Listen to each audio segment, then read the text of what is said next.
Hello, everybody. Welcome back to the Sean Show, episode 4. It's the greatest show.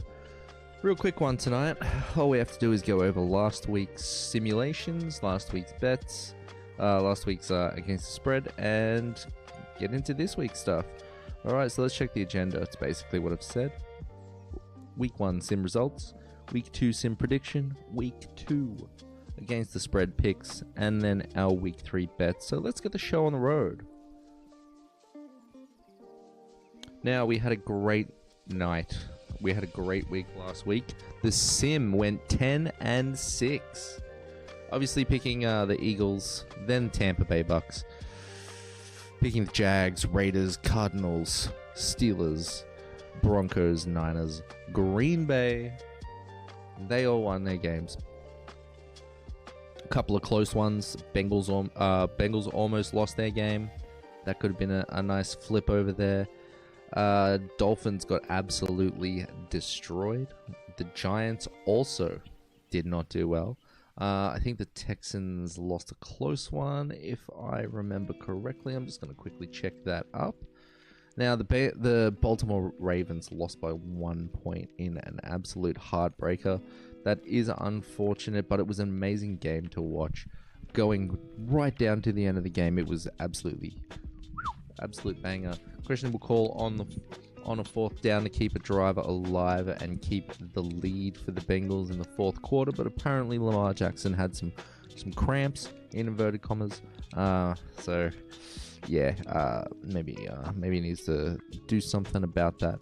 Now, the Texans did lose 9-14, so one score away from the win. I don't know exactly what happened in that game, but the Bears only lost by 3 points to the Vikings, and they looked good for 3 quarters, but fell apart in the fourth, and JJ McCarthy led that team to a good win. So very close one there. Could have very easily been 12 or 13 correct picks there. But that's sweet. Let's move on. Let us move on. Now, again, this sim was created during the preseason. Now, this was before the Micah Parsons trade. This was before Trey Hendrickson was signed. This was before Brock Purdy had a toe injury. This was before a whole lot of things. So just give the sim a little bit of leeway here going into week 2. What has it picked? It picked Thursday Night Football, Green Bay to beat the Washington Commanders, and it was an amazing game. Green Bay is looking extremely strong. I know I had a little bit of a tizzy fit when we got rid of Jair Alexander, but, you know, we picked up Micah Parsons. So things are looking a whole lot better on that end. We've got a couple of cornerbacks who are absolutely playing lights out. Keyshawn Nixon had 5 pass breakups. Definitely a career game for him. Tucker Kraft has emerged as an absolute dog at the tight end position. He's looking like he is going to have a Pro Bowl season. And with that said, I know this is only week 2, but there are a couple of things lining up for Green Bay right here. So we all know the Packers went out and grabbed a pretty hefty pass rusher back in the day with Favre, and they actually won the Super Bowl. I think it was Reggie White, if my memory serves me correctly. They signed Reggie White. Brett Favre was 27 years old. They won the Super Bowl. Now, Aaron Rodgers was 27 when he won his Super Bowl with Green Bay. And Jordan Love, the Green Bay Packers have signed a premier pass rusher in Micah Parsons. Jordan Love is 27 years old, and things are looking like they are absolutely aligning up. What is a quarterback's best friend? A tight end, and he has one. They've got a first-round draft pick in Golden. Man, things are looking really good. Jaden Reed did break his collarbone in a possible touchdown, which was called back. So, I mean, we're down one receiver. we're down 2 receivers, we're down 3 receivers. We had injuries at the offensive line position, but unbeknownst to most of the league, some of our backups are actually considered starters. So we will find there. We'll be going into week 3 looking strong, having a bit extra time to recover and recuperate. Josh Jacobs hit 11 games consecutively with a rushing touchdown. Now he has tied Jonathan Taylor, and he is 4 away from the next mark, which is OJ Simpson, with 15 consecutive games of running a touchdown into the end zone. The ultimate goal is 18 games, with Daniel Tomlinson holding the record. Let's move on to the rest of the week 2 simulation.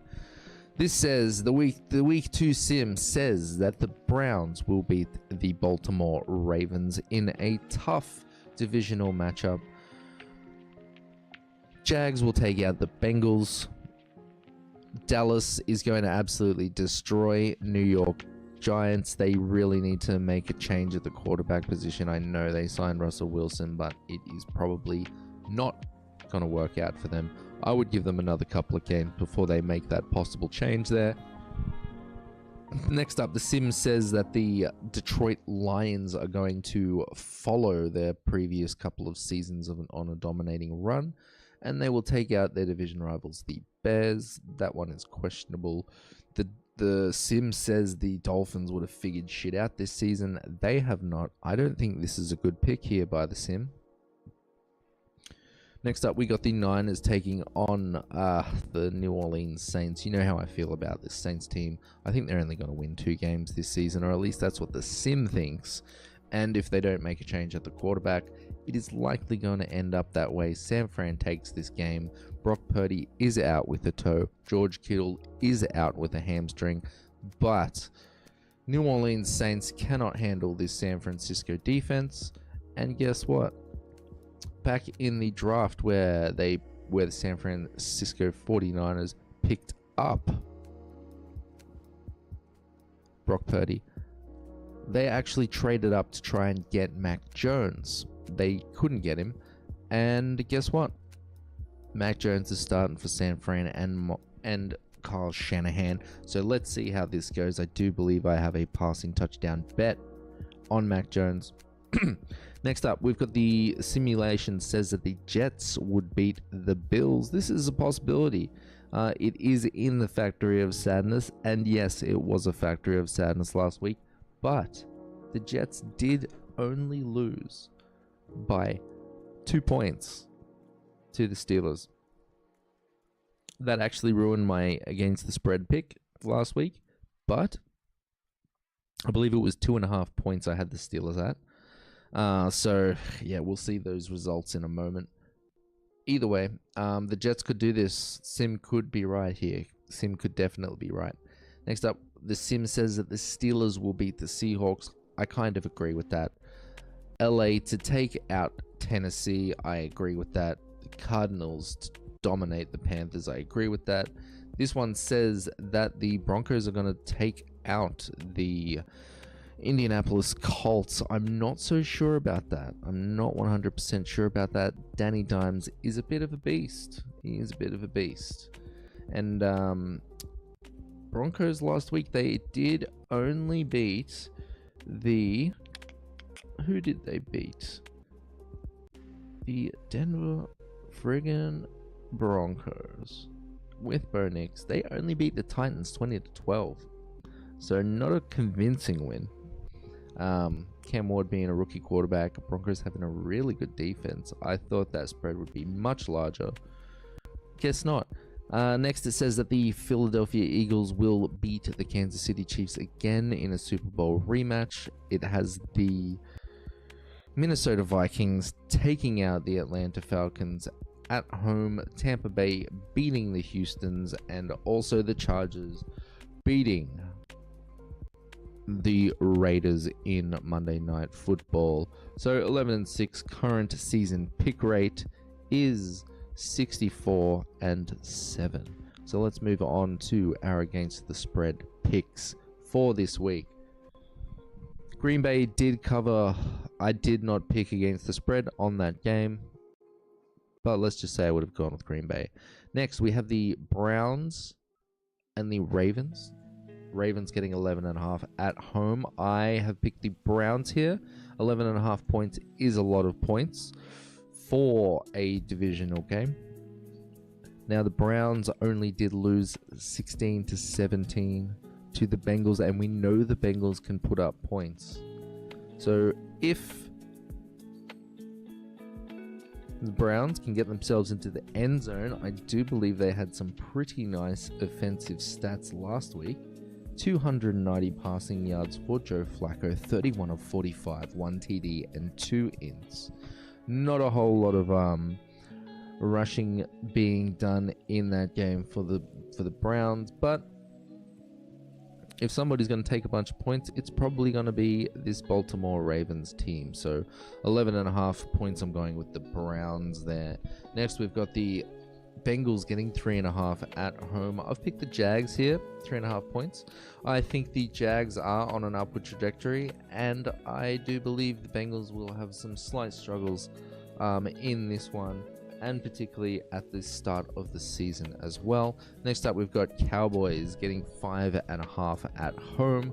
I'm taking this one with the Cowboys. I just don't think the New York Giants have it in the bag this season. The sim is going to ramp up some of these New York Giants wins towards the end of the season.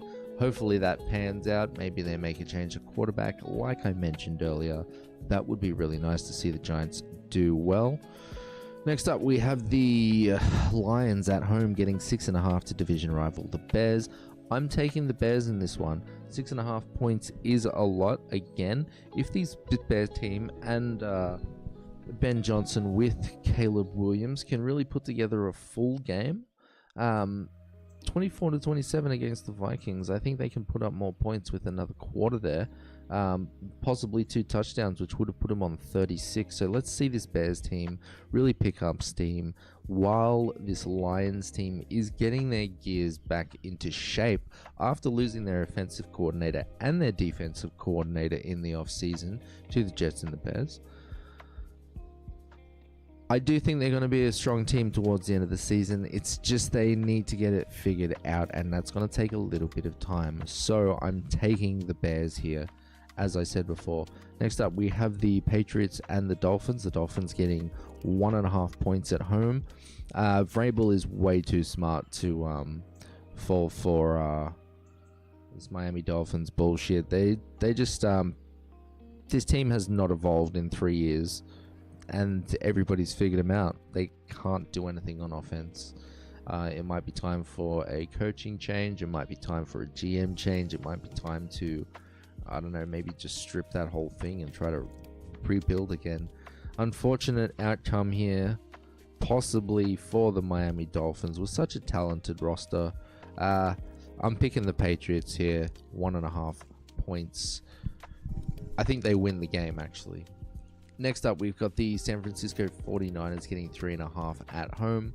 I think this is a pretty small line, honestly, for this New York Saints team. So I'm going with San Francisco 49ers and Mac Jones. Every time I've bet against Mac Jones, it has absolutely screwed me. Check out the VODs from last season. Next up, we've got the Buffalo Bills getting 6.5 going into the Factory of Sadness. I have actually chosen the home team of the Factory of Sadness 2.0, the Jets, 6.5 points. I just think Justin Fields is a dude, man. He's a weapon. You can look at the Baltimore Ravens, you can look at the Jets and see very similar things here. I don't know about playbooks, I don't know about offensive mindset, but the Jets did hold their own to the Steelers, who have a very good defense. I think the Jets cover here. They could even possibly pull it out of the bag and win, who knows. Next, we've got the Steelers getting 3.5 at home against the Seahawks. I am taking the Steelers here. We've got the Rams getting 5.5 going into Tennessee. I'm taking the Rams again. An even more experienced offense going into Tennessee and taking on that rookie quarterback there. I do believe they cover the 5.5 points there against Tennessee. Next, we've got the Cardinals getting 6.5 points at home, hosting the Carolina Panthers.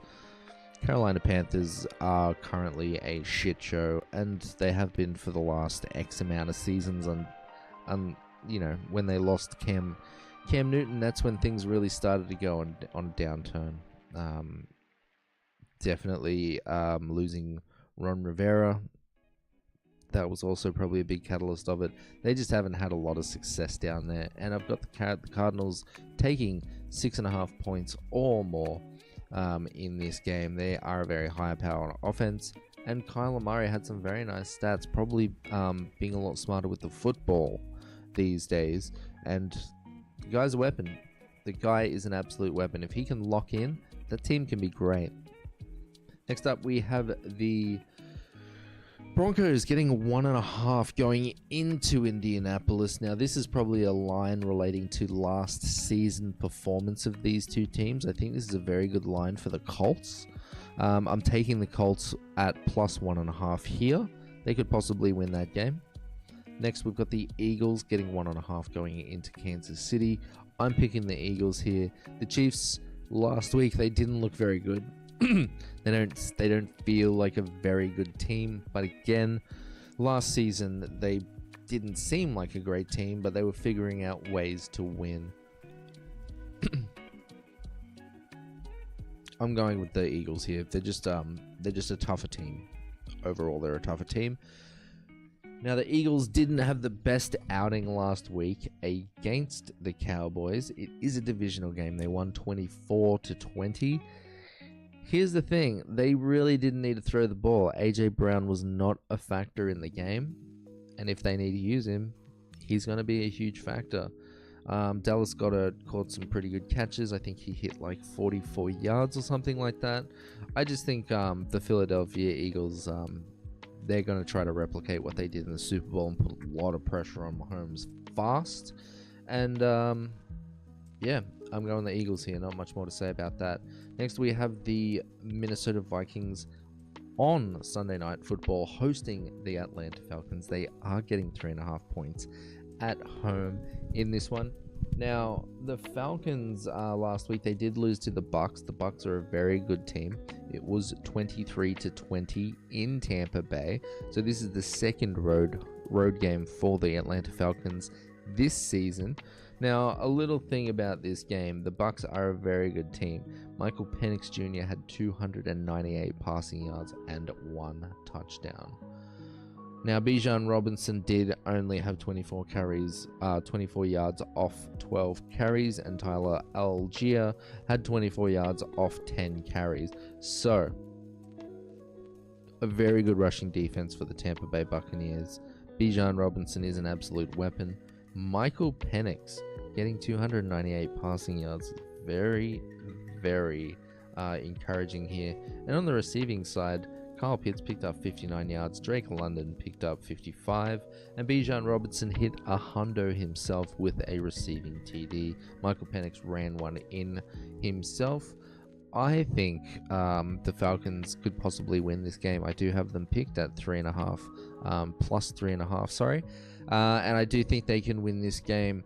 Now, JJ McCarthy got his shit together in the fourth quarter there.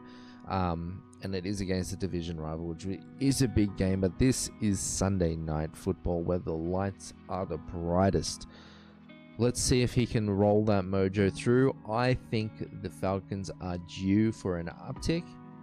This could be the game where they actually put a stamp on the league and say, hey, we're not irrelevant.